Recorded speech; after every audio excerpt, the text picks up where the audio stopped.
La face cachée du Ballon d'Or. Je vais vous divulguer tout le business qu'il y a derrière le Ballon d'Or. Concernant le foot, c'est un petit peu une omerta, il y a beaucoup de choses qui sont cachées, surtout dès qu'on parle d'argent. Il y a un gros business qui est derrière, que génère le Ballon d'Or. On va en parler tout de suite et ici dans cette vidéo. Tout d'abord, un peu d'histoire. Déjà, le Ballon d'Or a été créé en 1956 par le journal France Football, qui est encore le propriétaire du Ballon d'Or. Au début, l'objectif, c'était que des journalistes votent pour le meilleur joueur de l'année, de joueurs européens uniquement. Puis ensuite, puisque le football s'est mondialisé et commence à prendre énormément d'ampleur, on a ouvert, sachant qu'on avait de plus en plus de joueurs étrangers qui évoluaient dans les clubs européens. Donc on a décidé ensuite d'ouvrir et que ce n'était pas seulement des joueurs européens, mais ça pouvait être aussi des joueurs étrangers, mais qui jouaient dans les clubs européens. C'est ce qui a d'ailleurs permis à Georges Weah d'avoir le Ballon d'Or, puisqu'il était du Libéria. Ensuite, troisième étape, c'est de dire, bon, maintenant, le Ballon d'Or va récompenser le meilleur joueur, non pas uniquement des joueurs qui jouent dans les clubs européens, mais à travers le monde. Même si on le sait que dans les classements, au final, les meilleurs joueurs, en général, les plus gros clubs sont en Europe. Ensuite, il y a eu un tournant en 2010. France Football était en manque de liquidité. Donc, ce qu'ils ont fait, c'est qu'ils ont, on va dire, vendu les droits auprès de la FIFA pour pouvoir exploiter la marque Ballon d'Or. Et donc, ensuite, la FIFA a imposé d'autres règles, a fait son événement à Zurich, en changeant notamment la façon d'élire meilleurs joueurs, donc du Ballon d'Or. C'était en incluant donc ça pouvait être des sélectionneurs, des capitaines d'équipe. Il y avait aussi des journalistes. Donc bref, le panel de jury était beaucoup plus large. Ça n'a pas trop marché parce que voilà, il y avait des influences, ainsi de suite. Et donc, au bout de quelques années, le groupe Amaury, donc propriétaire de France Football, a repris la marque Ballon d'Or. Là, ils sont revenus avec un jury purement de journalistes, environ 200 journalistes qui vont élire donc le meilleur joueur de l'année. Alors, il y a différents critères qui sont pris en compte. C'est à la fois donc ce qu'il a réalisé, donc le joueur, ensuite le fair play et aussi les récompenses qu'il a gagnées avec son équipe. Donc, voilà un peu l'évolution du Ballon d'Or. Quel est le potentiel économique de ce Ballon d'Or? Quel est aujourd'hui? Qu'est-ce que ça draine économiquement? Et quel est surtout sur le futur? Quel est son potentiel? Et on va en parler maintenant, vous allez comprendre rapidement. Lorsque France Football reprend en fait la main sur le Ballon d'Or, eh bien l'objectif c'est d'organiser un événement au même niveau que le Festival de Cannes pour le cinéma. C'est-à-dire que le Ballon d'Or doit être ce que le Festival de Cannes est pour le cinéma. Donc ils vont déjà ramener ça à Paris, donc ville de lumière, des festivités, ainsi de suite, et voilà qui attire les projecteurs à travers le monde. Donc ils vont organiser ça dans des grands hôtels comme le Grand Palais ou au Théâtre de Châtelet, donc à Paris. Et là, ils vont vraiment mettre le paquet pour faire en sorte que ça attire énormément de monde, de gens, de télévision, de journalistes, pour que ce soit le gros événement footballistique de l'année. Alors concrètement, il va y avoir donc un tapis rouge, justement comme le Festival de Cannes. Il va y avoir, donc ça va filmer l'arrivée des joueurs, puis ensuite toute la soirée, vous allez avoir comme ça la nomination. Alors ça commence du 30e et ça va s'égrener comme ça jusqu'à arriver au point d'orgue, le vainqueur. C'est mis en place pour faire un grand show, un grand spectacle, pour attirer le max de monde et drainer une grosse économie derrière, à l'image du Festival de Cannes. Alors justement, je vais vous faire un petit comparatif entre le Ballon d'Or, et le Festival de Cannes. On commence. Ici, on a les invités. Au niveau Ballon d'Or, on est à peu près à 1200 invités. Ensuite, deuxième point, les journalistes. Les journalistes, on est environ à 150 journalistes qui assistent à l'événement.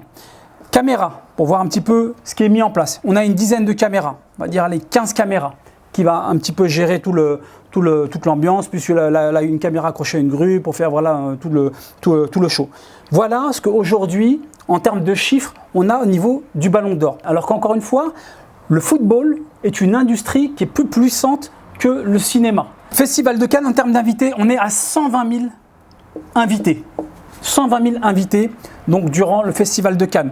Comparé au nombre d'invités au Ballon d'Or, 1200. En termes de journalisme, les journalistes, ils sont 4000. Il y a 4000 journalistes qui vont couvrir le Festival de Cannes. Caméras, 600 caméras.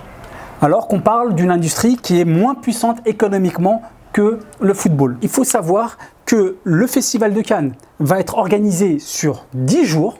C'est un festival qui va être organisé donc sur 10 jours complets. Ça va générer 2400 emplois, ça va générer 500 000 nuitées, c'est-à-dire qu'au moment du festival de Cannes, il y a plus de gens donc, qui viennent pour le festival que de nombre d'habitants. 500 000 nuitées, et ça va générer des retombées économiques à hauteur de 200 millions d'euros pendant ces 10 jours du Festival de Cannes. Encore une fois, on parle d'un business, d'une industrie qui est moins puissante que le football mondialement. Je vous laisse imaginer ce que le potentiel du Ballon d'Or, et surtout, là où je voulais en venir, c'est que si le Ballon d'Or était un stock, c'était une action, eh bien, c'est clairement, ça vaudrait vraiment le coup d'investir, parce qu'on peut facilement se dire que d'ici quelques années, ça va exploser. Alors, dépasser ou pas le Festival de Cannes, on verra la façon dont c'est organisé, mais en tout cas, le potentiel est énorme en termes de développement, en termes de marge de business. Alors à présent, je vais vous parler des enjeux économiques. Ce qu'il faut savoir, c'est que tous les acteurs du jeu, de ce sport, du football, profitent donc de cette retombée, de ce business du Ballon d'Or. En premier lieu, bien entendu, les joueurs. Il faut savoir que les joueurs de football figurent parmi, déjà, en termes de salaire, les tops, ceux qui sont les sportifs les mieux payés dans le monde. Comme vous pouvez le voir dans le classement, les 3 sportifs les mieux payés dans le monde sont des footballeurs: Messi, Ronaldo, Neymar. Donc en termes de salaire, c'est très conséquent. Avoir le Ballon d'Or, forcément, ça vous fait exploser. D'ailleurs, parmi ce classement, les 2 meilleurs qu'on a en termes de footballeurs dans ce classement-là, les 2 meilleurs sont les recordman détenteurs du Ballon d'Or, et ce n'est pas un hasard. Donc ça, c'est le premier point. Ensuite, le deuxième point, ce qu'il faut savoir, c'est que le sportif, sa rémunération est composée de son salaire et de tout ce qui est sponsoring, de tout le marketing qu'il va avoir avec les grandes marques. Il faut savoir que même en termes de salaire, vous avez parfois des joueurs qui demandent des clauses à être le mieux payé de toute l'équipe s'ils arrivent à obtenir le Ballon d'Or. Donc ça, c'est pour vous dire l'impact du Ballon d'Or. Et en termes de sponsoring, le sponsoring est pareil, très très très important, comme on a pu le voir dans le classement. Le sponsoring parfois même dépasse en termes de rémunération le salaire. Le Ballon d'Or va pouvoir permettre de booster ce côté-là, se rendre encore plus bankable et donc pouvoir générer encore plus d'argent. Donc le potentiel est énorme, à la fois au niveau du salaire, à la fois au niveau du sponsoring. Deuxième acteur à profiter de tout le business du Ballon d'Or, bien entendu, ce sont les clubs. Pour la même raison, parce que les clubs aussi font du sponsoring, c'est-à-dire qu'ils vont aussi vendre leur marque, c'est-à-dire la marque du club auprès d'annonceurs, et donc qui vont les payer à coût de plusieurs dizaines de millions d'euros annuels pour pouvoir attacher leur marque au club. Donc c'est pas pour rien, donc du coup forcément vous avez un lobbying très fort des clubs qui vont pousser pour que leurs joueurs obtiennent le Ballon d'Or, parce que ensuite, par la même occasion, eux, ils vont profiter justement de cette manne financière, parce qu'ils vont pouvoir augmenter, donc au niveau sponsoring, ils vont pouvoir augmenter leurs tarifs. Et donc c'est pour ça aussi qu'on voit au niveau des nominations du Ballon d'Or, on se demande pourquoi tel joueur n'a pas eu le Ballon d'Or plutôt qu'un autre. Eh bien, il y a aussi cet effet du lobbying des clubs. Donc ça, c'est un point très important, parce qu'ils vont faire en sorte de pouvoir obtenir donc un Ballon d'Or dans leur équipe. Et ça, c'est extrêmement important, parce que vous n'avez pas de grand club sans un très grand joueur, sans une grande figure, que ce soit le Barça, le Real ou d'autres grands clubs. Ils ont toujours leur figure de proue, l'emblème un petit peu, et du coup lorsqu'ils le perdent, ils vont vite essayer de se presser d'en avoir un nouveau. Troisième acteur, ce sont effectivement les sponsors, qui ne sont pas du tout en reste, bien entendu, qui vont bien sûr profiter donc de la manne du Ballon d'Or, profiter de tous les projecteurs, profiter pour pouvoir s'attacher donc avec cette marque qui est le Ballon d'Or. Et c'est pour ça, par exemple, La Poste, qui a même fait un timbre Ballon d'Or, ou bien la marque du concessionnaire, donc Fiat, 500X et Tipo, en édition limitée pour le Ballon d'Or. Enfin, je terminerai par le grand acteur incontournable, qui est la FIFA, la grande organisation du football mondial.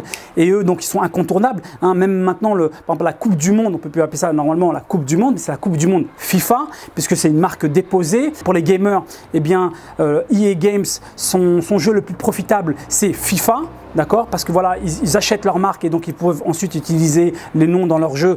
Et bien sûr que sans cette marque, eh bien, leur jeu serait moins profitable. Et bien de la même façon, FIFA s'est intéressé au Ballon d'Or et pendant un moment, en 2010, ils ont récupéré, comme je vous disais, la possibilité d'utiliser le Ballon d'Or et de le gérer, moyennant seulement 100 000 € par an reversés à France Football. Donc c'est une somme complètement résiduelle pour la FIFA, ce qui lui permettait d'adosser donc sa marque au Ballon d'Or, qui s'appelait le Ballon d'Or FIFA, et donc du coup augmenter pareil tous ces tarifs, puisque ensuite ils revendent les droits télé, ils revendent, comme je vous disais, avec par exemple les jeux, les paris sportifs, ainsi de suite, et ils peuvent augmenter encore davantage. Donc vraiment le Ballon d'Or, ce que je vais vous dire dans tout ça, ce qu'il faut retenir, c'est que c'est un business énorme, et là où c'est intéressant, c'est que ça a un gros potentiel.